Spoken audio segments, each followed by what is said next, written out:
So this is lecture 11, where we'll look at further and inverse Z transforms. So finally, we are at the very end of the semester. So we'll be looking at further Z transforms. So in many ways, this is just an extension to lecture 10, where we looked at Z transform and discrete time signal processing. So in many ways, this will be a short mini lecture.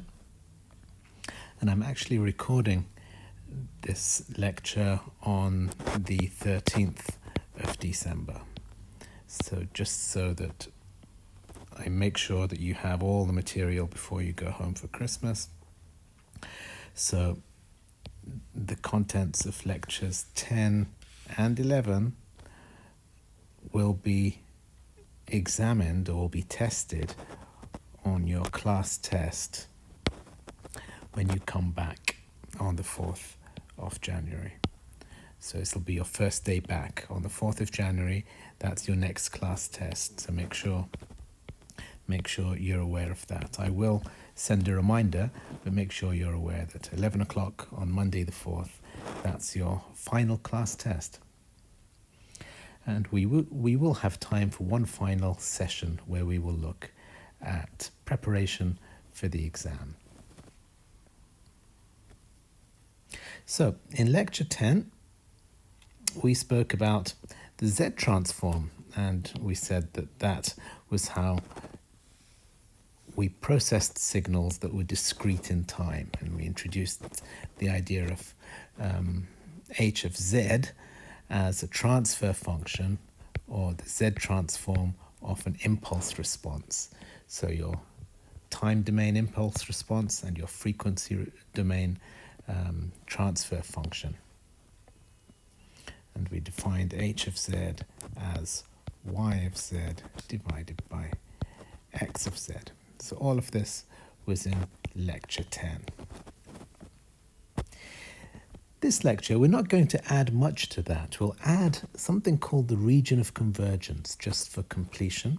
We will also, or for completeness, I should say, we'll introduce something called a power series representation, partly to help find the region of convergence, but also as an alternative method to help solve or answer questions that involve the inverse Z transform. And we're going to introduce a number of techniques. So we introduced a few techniques in lecture 10, and we'll introduce a few more today. So if you remember, in lecture 10, we said one technique that often works is just to apply the definition. Another technique for finding Z transform is to use difference equations which we can derive from a block diagram. Or we can take a difference equation. Remember, we said a difference equation is something that relates the output to the input. And it could also involve feedback. So it could involve both the input and the output. So that's called a difference equation.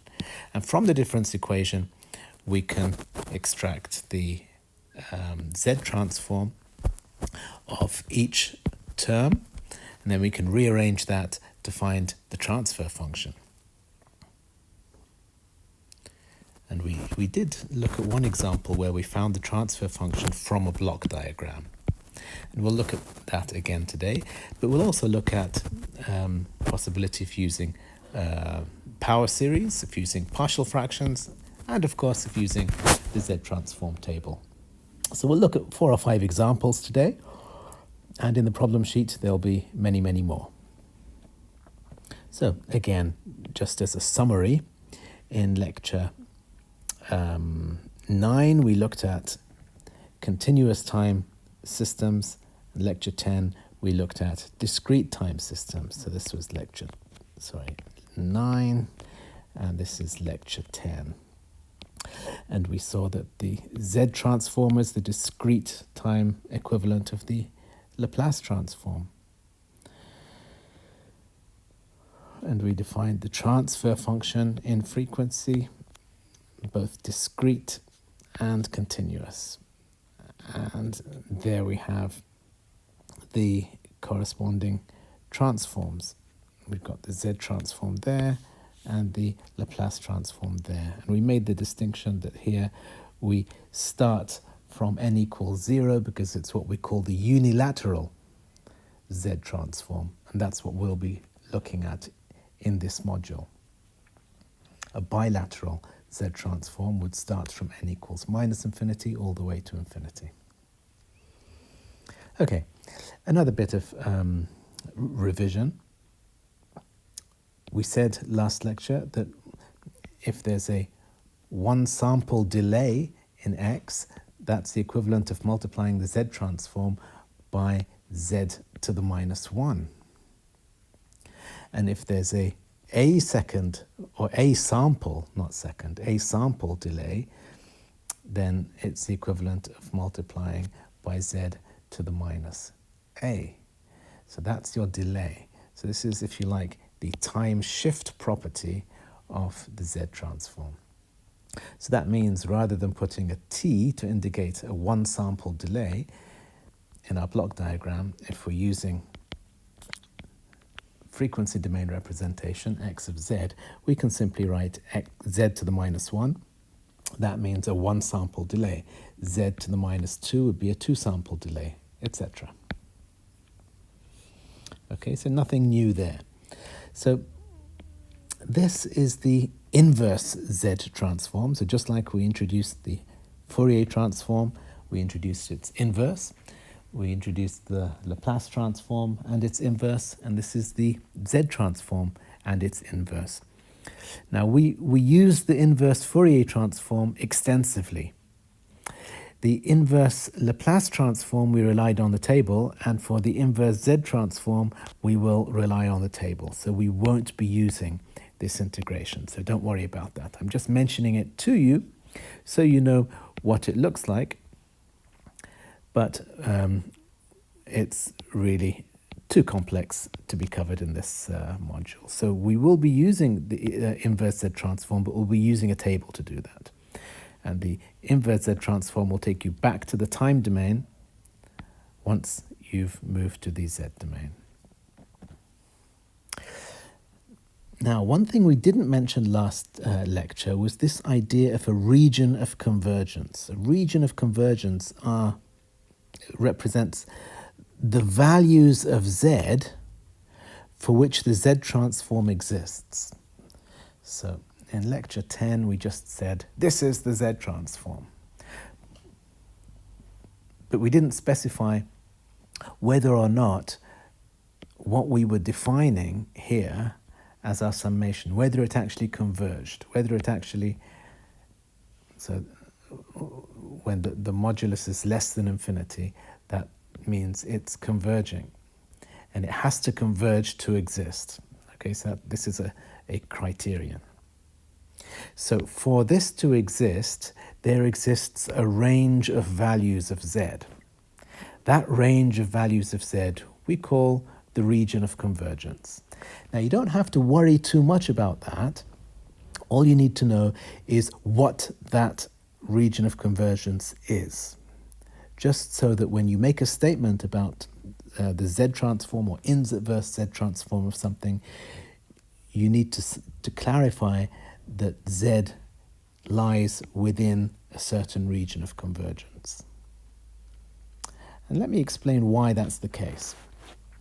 So if you take some quantity x and you create a power series, so you add different powers of x, so x to the 0, x to the power 1, x to the power 2, x to the power 3.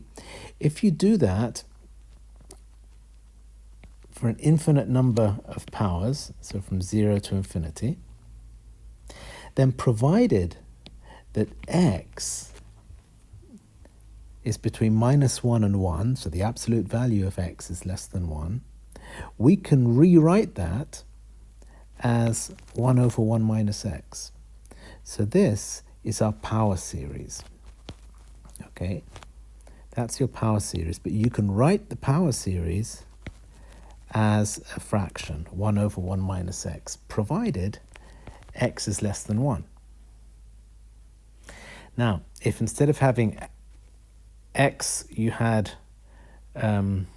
minus ax,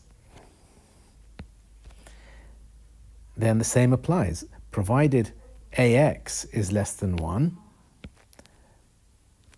then you can rewrite this entire power series as 1 over 1 plus ax. So what we say is the series only converge if the conditions are met. So if this is true, then this is true. If this isn't true, then that isn't true. So it's this condition that makes it possible to rewrite something like that.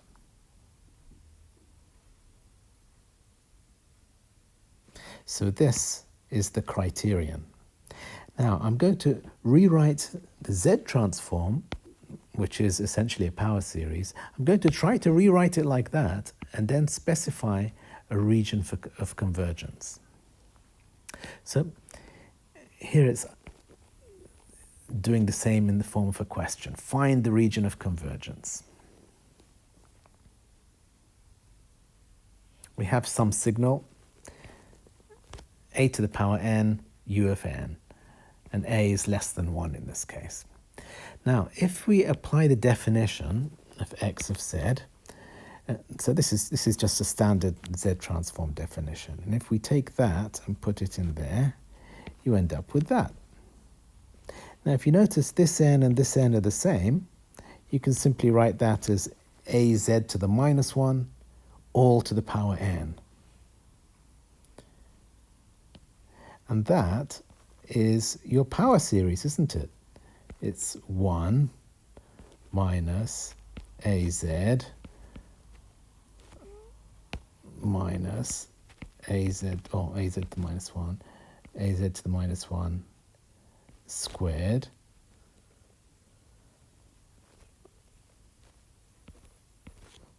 plus minus az to the minus 1 cubed, etc. So that's the power series, just like we looked at on the previous slide. And we said that this power series can be written as 1 over 1 minus az to the minus 1.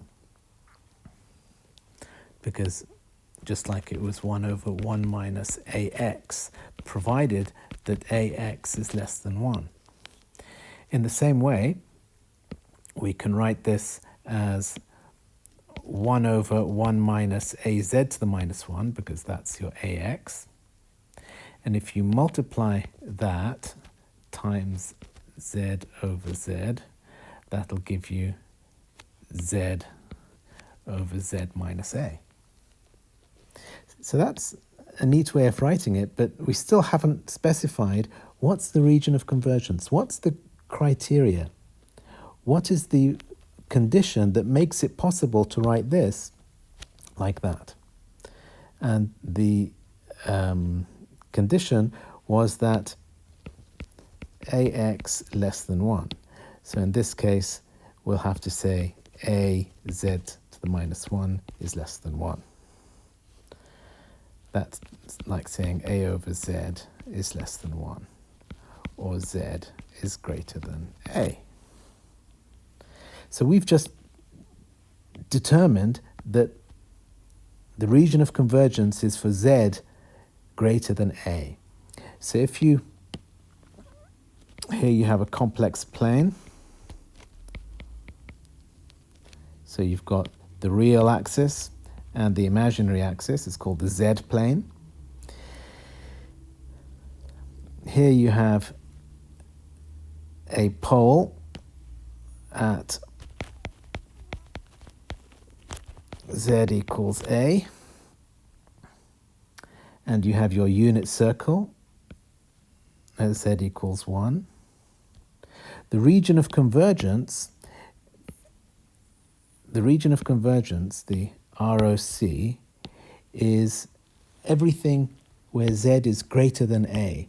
So it's this region outside the circle representing z equals a. So all of this is your region of convergence.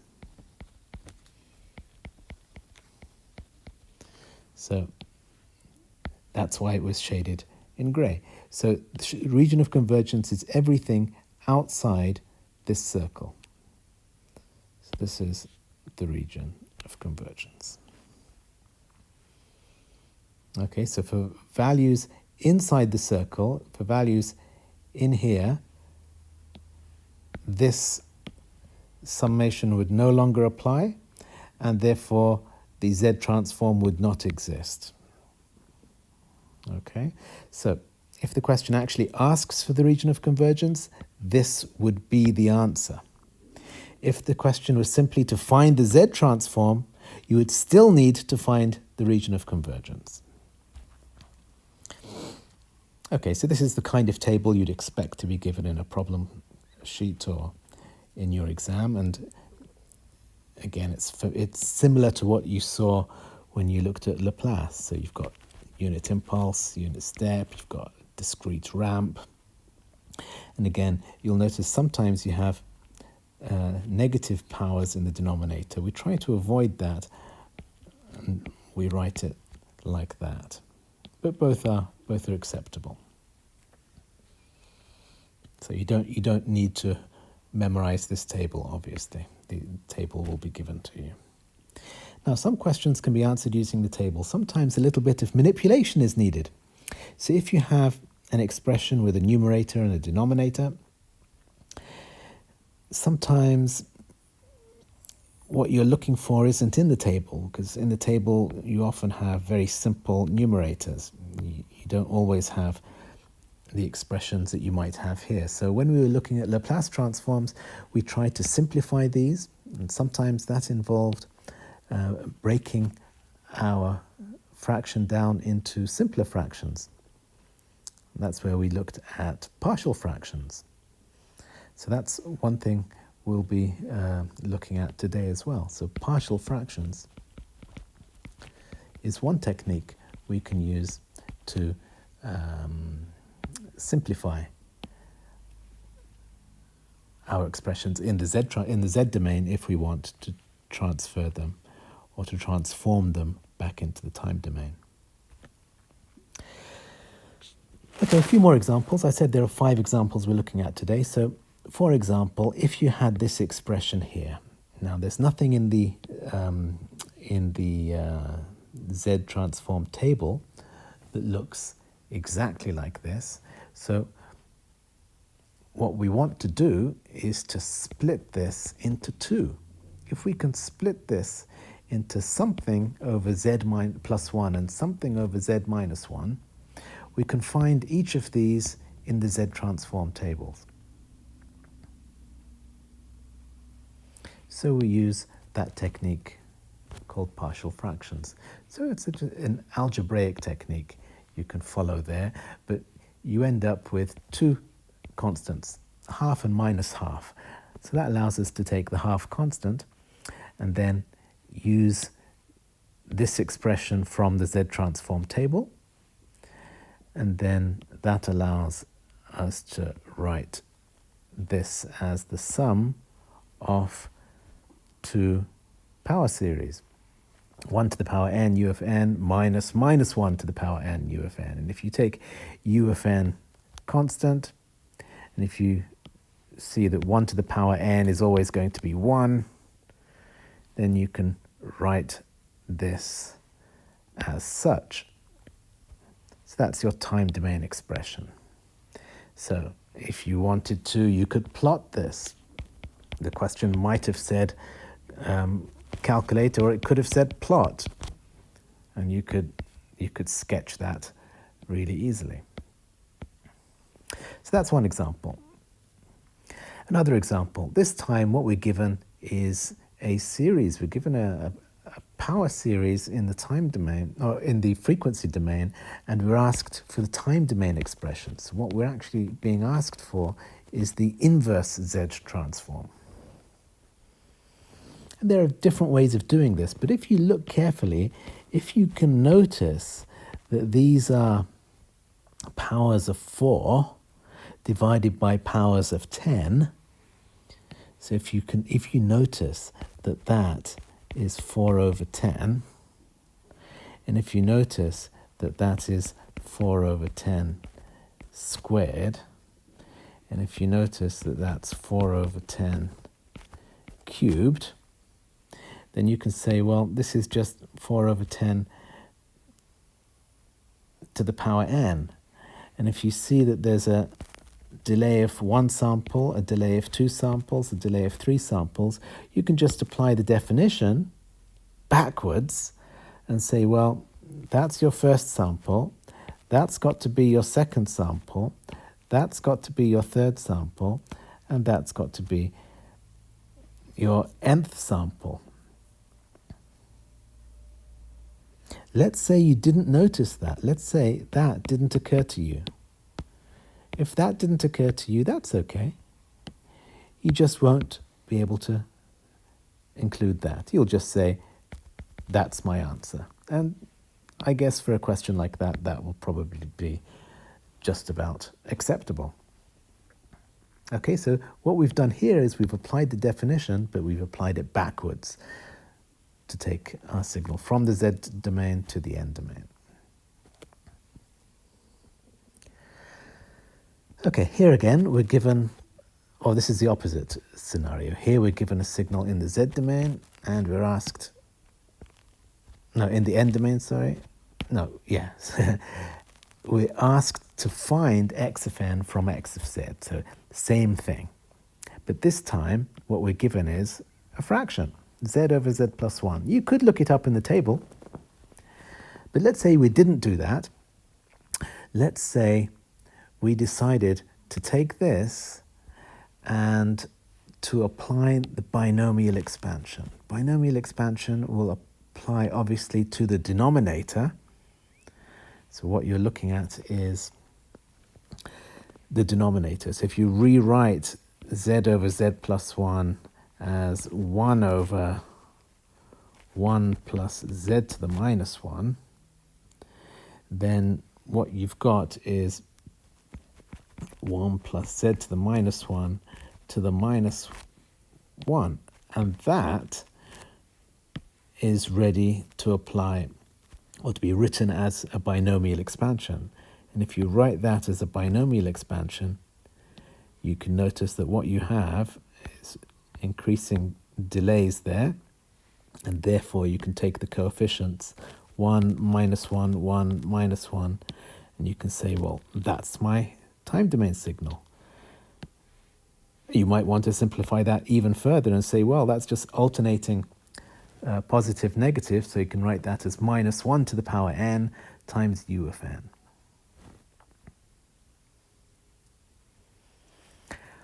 One final example. This one's not so easy, and the question is find the Z transform.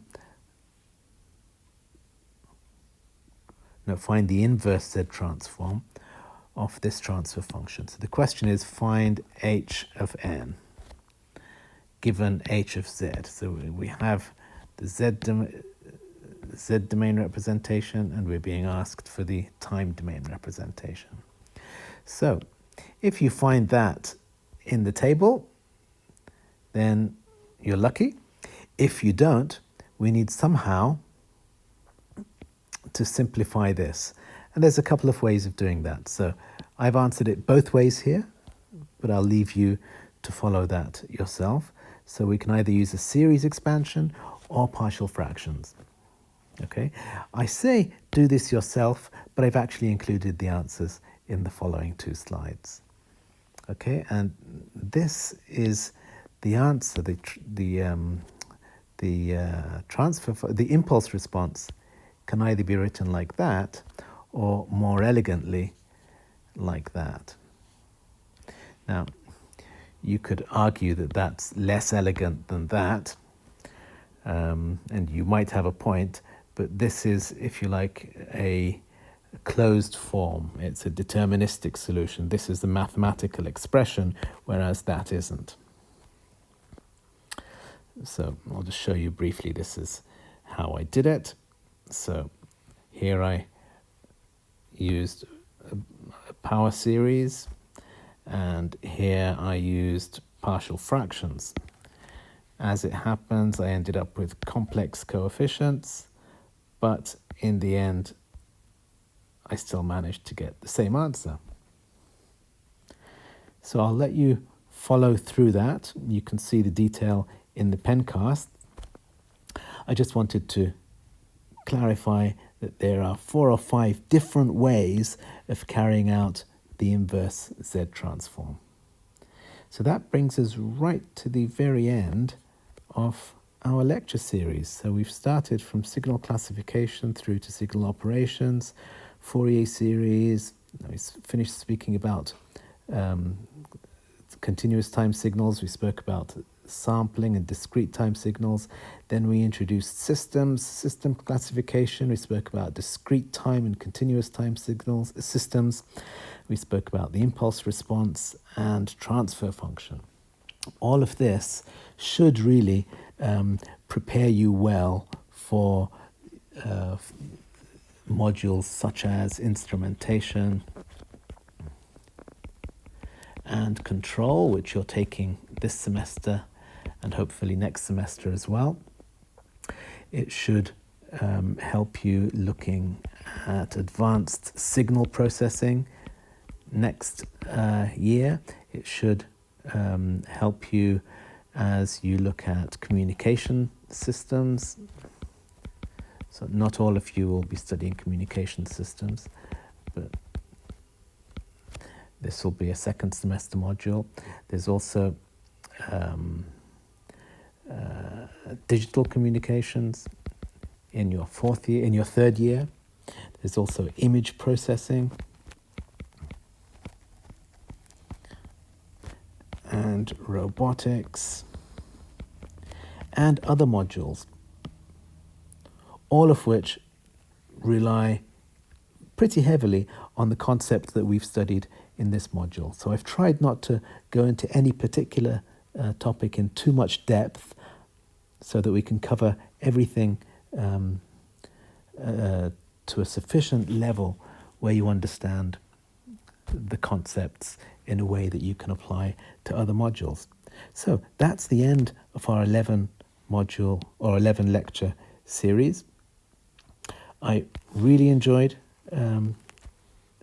teaching you. It's a shame that we haven't been able to meet this semester, but nevertheless, I enjoyed it thoroughly. I hope you found it, if not enjoyable, I hope you found it useful. And I look forward to meeting you in person next semester. Some of you I'll be teaching communications, and some of you I won't, but in any case, I hope 2021 brings a different kind of academic atmosphere where we can meet in person, and it'll be a more natural learning environment. Okay, so until we meet again, wherever you are, whatever you're doing, stay safe.